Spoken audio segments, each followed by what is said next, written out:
हरे कृष्ण, राधे राधे, हरे कृष्णा। कैसे हो आप सभी लोग? आशा करती हूँ आप सभी परम मंगल में होगे, स्वस्थ होगे, अच्छे होगे। सर्वप्रथम आप सभी को गोपाष्टमी की अनंत और अनंत शुभकामनाएं। गोपाष्टमी पे भगवान श्री कृष्ण ने गाय चराई थी सर्वप्रथम। तो सबसे पहले मैं आप लोगों को आज गोपाष्टमी की जो पौराणिक कथा है, गोपाष्टमी की जो पौराणिक कथा है, जिसको सुनने से आपको गौ माता की परिक्रमा करने का फल प्राप्त होता है, सर्वप्रथम मैं आपको वो सुनाऊंगी। तो चलिए अधिक विलंब ना करते हुए प्रारंभ करते हैं। जब हमारे नन्हे कृष्ण जी मात्र 6 वर्ष के थे तो एक दिन भागते हुए अपनी मैया यशोदा मैया के पास गए और बोले, मैया अब मैं बड़ा हो गया हूँ, अब मैं गैया चराने जाया करूँगा। मैया बोली, लाला तू अभी बहुत छोटा है, अभी तू गैया चराने नहीं जा सकता। भगवान श्री कृष्ण जी उदास हो जाते हैं और कहते हैं कि मुझे आपसे बात नहीं करनी। मैया भगवान श्री कृष्ण जी को गोदी में लेती हैं और कहती हैं, लाला तुझे गैया चराने जाना है? लाला अपनी गर्दन को हाँ में बदलते हैं और बोलते हैं, हाँ मैया मुझे गैया चराने जाना है, अब मैं बड़ा हो गया हूँ। तो मैया कहती हैं, जा नंद बाबा से जाके पूछ ले। भगवान श्री कृष्ण जी फटाफट से भागते हुए नंद बाबा के पास जाते हैं और नंद बाबा की गोदी में जाके बैठ जाते हैं। नंद बाबा की दाढ़ी खींचते हुए कहते हैं, बाबा अब मैं बड़ा हो गया हूँ, अब मुझे गैया चराने जाना है। नंद बाबा कहते हैं, अरे लाला तू अभी बहुत छोटा है। अब कन्हैया जी मुंह फुलाते हैं और गुस्सा होकर बैठ जाते हैं। जब कन्हैया जी मुंह फुलाते हैं, गुस्सा होकर बैठ जाते हैं, तो नंद बाबा कहते हैं, अच्छा ठीक है, हमारे जब ऋषि आएंगे ना तो मैं उनसे शुभ मुहूर्त निकलवाऊंगा और जब मैं शुभ मुहूर्त निकलवा के तुझे गैया चराने के लिए भेज दूंगा। तभी देखते हैं कि सामने से सांडिल्य ऋषि आ रहे होते हैं। नंद बाबा जब ये देखते हैं कि सामने से सांडिल्य ऋषि आ रहे होते हैं तो कन्हैया बड़ा खुश हो जाता है, अरे देखो ऋषिवर तो आ रहे हैं।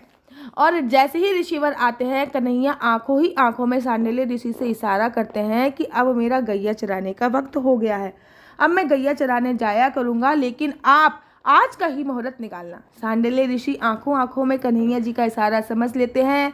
नंद बाबा सांडिल्य ऋषि को प्रणाम करते हैं और बोलते हैं कि हमारे लाला अब बड़े हो गए हैं और उनके मन में इच्छा प्रकट हुई है कि वो गैया चराने जाएं। ऋषिवर आप एक अच्छा सा पंचांग देखिए और एक अच्छा सा मुहूर्त निकालिए कि हमारे लाला कब गैया चराने जा सकते हैं। जब सांडिल्य ऋषि पंचांग खोलते हैं तो वो पंचांग को कभी इधर पलटते हैं, उधर पलटते हैं, महाराज सारे ही पन्ने पलट डालते हैं। नंद बाबा बोलते हैं, ऋषिवर आखिर हुआ क्या है? आपने सारे पन्ने पलट दिए लेकिन आपको कोई अभी मुहूर्त नहीं सूझा, आप तो परम ज्ञानी है। ऋषिवर बोलते हैं कि गैया चराने का जो शुभ मुहूर्त है वो आज ही है, अगर आज ये शुभ कार्य नहीं किया गया तो 1 वर्ष तक कोई भी शुभ मुहूर्त नहीं है। फिर क्या होता है? फिर धूमधाम से गैया मैया तैयार करी जाती है और जब गैया मैया तैयार करी जाती है तब कन्हैया जी को भी तैयार किया जाता है। और महाराज जब कन्हैया जी को भी तैयार किया जाता है तो मैया यशोदा छोटी छोटी सी जूती लाके कन्हैया के पैरों में पहनाने की कोशिश करती हैं। जैसे ही यशोदा मैया छोटी छोटी जूती लेके आके कन्हैया के पैरों में पहनाने की कोशिश करती है, कन्हैया कहती, मैया पहले मेरी गैया को जूती पहनाओ तभी मैं जूती पहनूंगा, अगर आप मेरी गैया को जूती नहीं पहना पाओगे तो मैं जूती नहीं पहनूंगा। आप लोगों को पता है जब तक कन्हैया जी वृंदावन में रहे थे उन्होंने कभी अपने केश नहीं बांधे थे, उन्होंने कभी भी चप्पल का, जूतियों का यूज़ नहीं किया था। हाँ, वो हमेशा धोती बांधते थे। तो मैया यशोदा कहती हैं, लाला तू ऐसे ही जाएगा? कहते, जब मेरी गैया ऐसी जा सकती हैं तो मैं ऐसे क्यों नहीं जाऊंगा।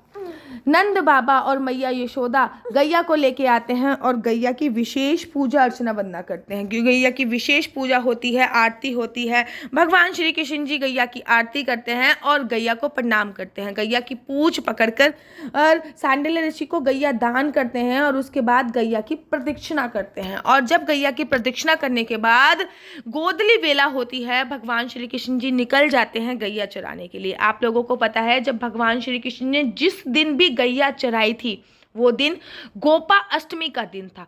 उस दिन गौ माता की पूजा अर्चना वंदना, उनकी प्रदक्षिणा करने पर आपको अपार पुण्यों की प्राप्ति होती है। आप लोग ये भली भांति परिचित हैं कि गौ माता में 33 कोटि देवी देवता विराजमान है और भगवान श्री कृष्ण जी भगवान श्री कृष्ण जी का एक नाम गोविंद और गोपाल गौ माता की वजह से पड़ा है। इस बार गोपाष्टमी बड़े धूमधाम से 20 नवंबर 2023 को बनाई जा रही है। गोपाष्टमी का उत्सव बहुत धूमधाम से बनाया जाता है। इस दिन प्रातः काल में गौओं को स्नान कराया जाता है।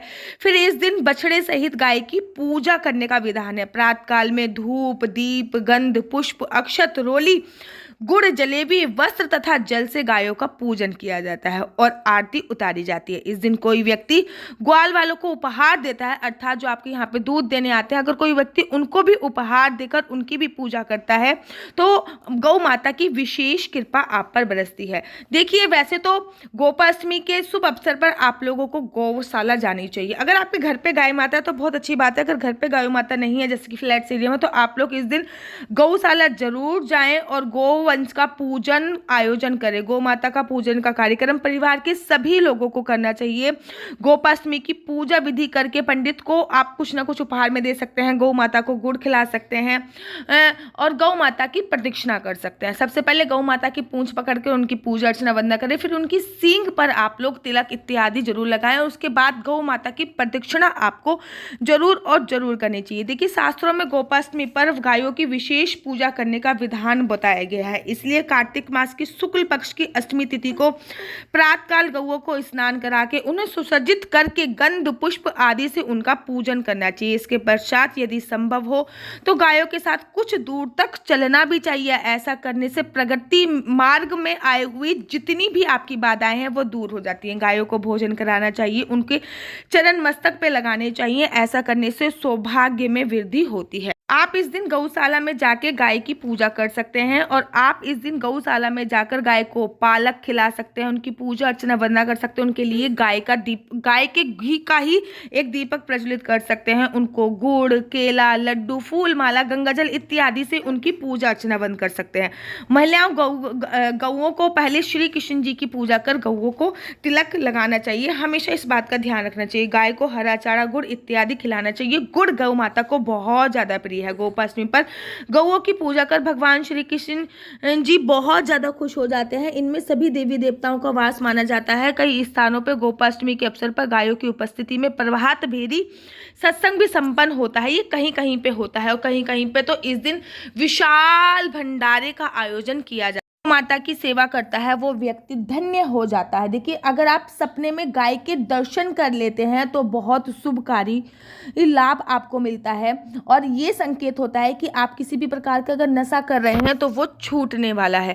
आप लोगों को पता है कि शास्त्रों में ऐसा वर्णन आया है, जिनको गाय का दूध, दही, घी खाने का सौभाग्य प्राप्त नहीं हुआ, उनका जो शरीर है वो मल के समान होता है। यदि अन्न आदि 5 रात्रि तक दूध, 7 रात्रि तक दही और 20 रात्रि तक घी का प्रभाव आपके शरीर में रहता है। ये केवल गाय के ही घी का प्रभाव रहता है, ऐसा पद्म पुराण में वर्णन आया है। जो लगातार 1 मास तक गौ के दूध से उत्पन्न पदार्थ अर्थात भोजन करता है, उस भोजन को प्रेतों का भोग लगता है, अर्थात उसको सभी लोग आके ग्रहण करते हैं। गाय से उत्पन्न दूध, दही, घी, गोबर, मल, मूत्र, ये 6 प्रकार के अत्यंत पवित्र चीज़ें होती हैं। आशा करती हूँ कि आपको ये वीडियो अच्छी लगती होगी और गोपाष्टमी पर आप अपने आसपास उपस्थित गौशाला में जरूर जाएंगे। अगर आपको मेरी वीडियो अच्छी लगती है तो आप अपना यूट्यूब चैनल हरि बोल को लाइक, शेयर, सब्सक्राइब करना बिल्कुल भी मत भूलिए। तब तक के लिए मुझे दीजिए इजाज़त। राधे राधे, हरे कृष्णा, हरि बोल। आप सभी को गोपाष्टमी की बहुत बहुत बहुत सारी शुभकामनाएं। राधे राधे, हरे कृष्णा, हरि।